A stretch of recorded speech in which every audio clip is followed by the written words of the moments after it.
நமக்கு பக்கத்திலே இருக்கிறவர்களுக்கு என்ன உதவலாம், நம்முடைய நண்பர்களுக்கு என்ன உதவலாம், சமுதாயத்திற்கு என்ன உதவலாம் என்று எண்ணுகிறவன் தான் உயிரோடு இருக்கிறவன். மற்றவன் செத்தாருள் வைக்கப்படும் என்று சொல்லி அவ்வளவு கடுமையாக சாடுகின்றார் வள்ளுவர்.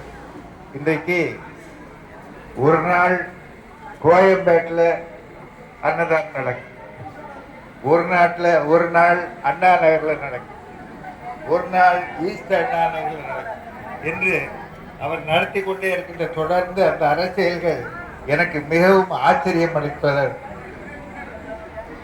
கடையேடு வள்ளல்கள் அல்ல, அவர் அங்க அந்த அறக்கட்டளைக்கு உறுப்பினராக சேர்த்திருக்கிறவர்கள் எல்லோருமே முழுமையாக அவரோடு இணைந்து செயல்படுகிறார்கள் என்பதுதான் அந்த வெற்றிக்கு பெரிய ஆதாரமாக அமைந்திருக்கின்றது.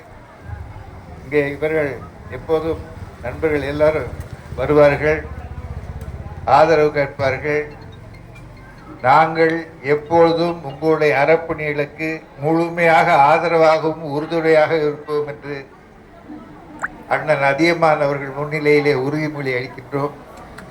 இந்த தொட்ட வேண்டும், வயிற்றுக்குள் சோறிட வேண்டும், இங்கு வாழும் மனிதர்க்கெல்லாம் பயிற்சி பல கல்வி தந்து பாறை உயர்த்திட வேண்டும் என்ற பாரதியினுடைய பிறந்த நாள் 11ஆம் தேதி. அதை ஒட்டி இப்படி ஒரு சிறப்பான நிகழ்ச்சி நடைபெறுவதில் கலந்து கொள்வதில் மகிழ்ச்சி அடைகிறேன். மேலும் மேலும் இந்த தொண்டு வளர இறைவனை நான் பிரார்த்திக் கொண்டிருக்கிறேன். எந்த தொண்டு நிலை பெற வேண்டுமென்றால் இறைவனுடைய வாழ்த்து வேண்டும். அது அவருக்கு பூர்ணமாக இருக்கிறது என்பதை நாங்கள் உணர்கிறோம்.